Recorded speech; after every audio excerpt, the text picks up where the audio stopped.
Привет, это я. Комиссар Бенков, представляю вам. Hello, Commissar Binkov presents you F35 vs Su35, Part 2.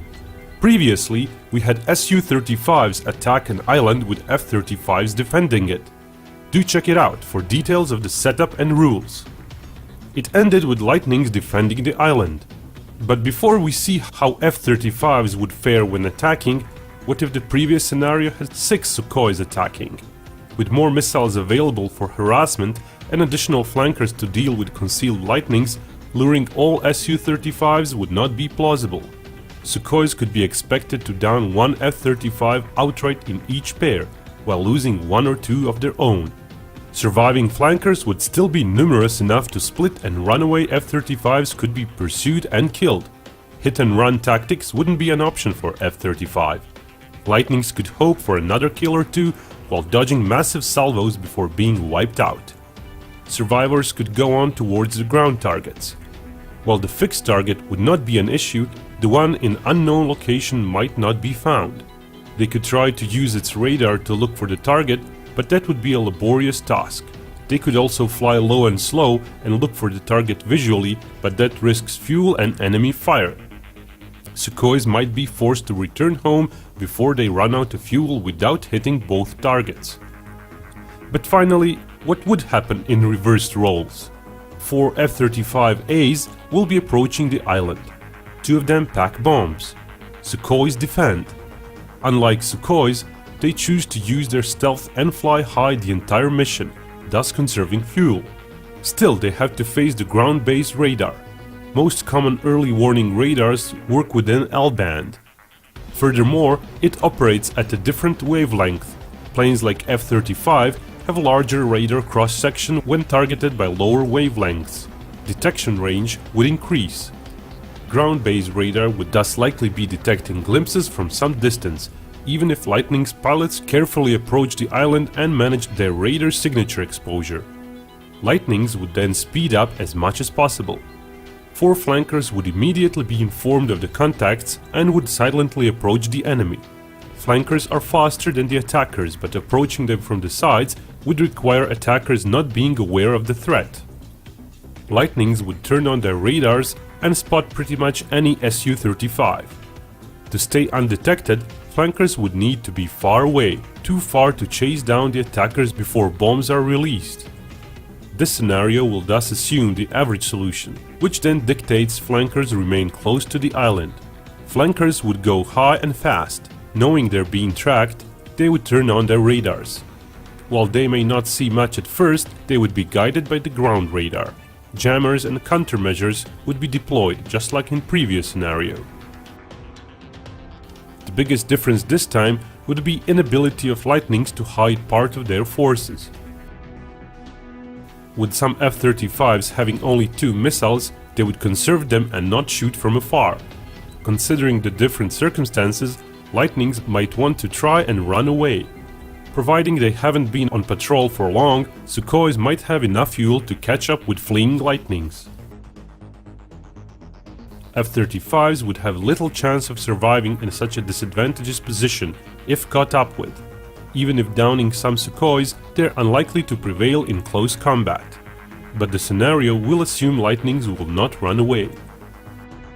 Due to more missiles carried and greater launch speed, flankers would feel more confident spending some missiles for harassment and shoot first. More missiles would follow. Decoys, jammers and other countermeasures would be in play, but with so many missiles cascading towards the Lightnings, one would likely get hit. Additional AMRAAMs might follow. Lightning's first salvo could fare better. Second Sukhoi salvo would enjoy better kill percentage due to more energy left in missiles. 1 or 2 more Lightnings would be struck, leaving 1 or 2 unarmed F-35 versus 1 or 2 remaining Sukhois. After the last R-77 salvo, a sole F-35 would be left standing. In the end, those Sukhois would quickly deal with the leftover F-35. Had the Lightnings fired their AMRAAMs earlier, they might have prevented some of the Sukhoi's missiles to receive course corrections. but at the same time those AMRAAMs would be less deadly. End result would be more Lightnings left alive unarmed, facing greater number of Sukhois still armed with close combat heat-seeking missiles. Had this scenario had 6 Lightnings going against 4 flankers, Lightnings could start harassing early, complicating guidance corrections for the remaining flankers.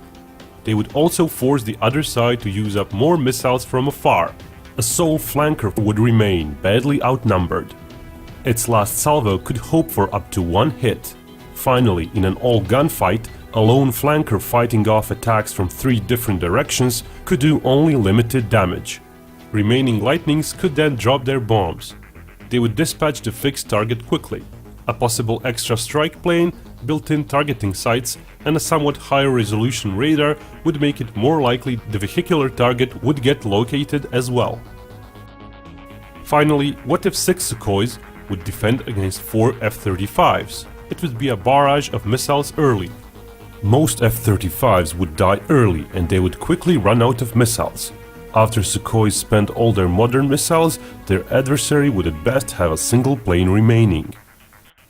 Final tally of all variants and both scenarios would thus favor F-35, but not by much. Downside of its victory would be its relative lack of option to run away. That would be compensated with better air-to-ground performance. Of course, a plane's worth can't be explained by an one-on-one battle, which is why these scenarios didn't even consider such unlikely setup. Even these 4-on-4 matchups don't tell the whole story. Flanker can carry more payload to greater distances, but that too is relative, due to possible threats forcing it to fly low, unlike F-35. Flanker also has an edge in very close combat, but modern missiles and sighting devices make that edge quite small. Its thrust vectoring can come handy in one-on-one gunfights, but in multi-ship fights it is not as useful. Its subsonic acceleration is not much better than F-35's, but its transonic and supersonic acceleration is. But most modern battles would not even get to dogfight ranges. Most real-world battles either involve overwhelming numbers or total initial surprise for one side. Stealth also has a broader tactical value. It can be used to plan ingress routes around enemies' defenses, which Su-35 could not hope to use without getting in a fight. One could say Lightning's stealth is there not to secure a win in a battle of equally matched sides, but to avoid a fight in the first place, or if the Lightnings enjoy a favorable position, to ensure their losses are minimized. Stealth itself can't really fight its way out of disadvantageous situation. Of course, stealth comes at a cost. Lightnings are more expensive to develop, buy and operate, and they need more maintenance between missions, generating less sorties per given time period. Both planes share data between onboard sensors and assemble a threat image. They both share data with other planes as well. F-35 though shares broader data sets and interprets outside data as its own. It can assign threats to whole formations. That may result in seconds quicker reaction or in less wasteful missile per target allocation, or simply in being aware of more threats. Said edge is not as visible in simple scenarios, but in multi-ship battles with dozens of planes and other ground threats, such sensor fusion becomes more important. Sukhoi's main issues are current lack of stealth, certain key modern subsystems and weapons. F-35's issues is starting investment price tag and relatively worse supersonic performance, as well as fairly small weapons carriage when in stealthy configuration. Lightning's stealth can in certain scenarios also lead to total surprise attacks, while Sukhoi's range and supersonic performance advantage can somewhat help to fight against them. Lightnings are not overwhelmingly better, and in certain situations their cost will outweigh their capability edge. They are not the best solution for all users in most situations. But when a user can afford them and mission is very dangerous, F-35s may very well be a better option than Sukhois. If you liked my analysis, you can always subscribe to this channel. And if you really like Binkov, you can support him via Patreon.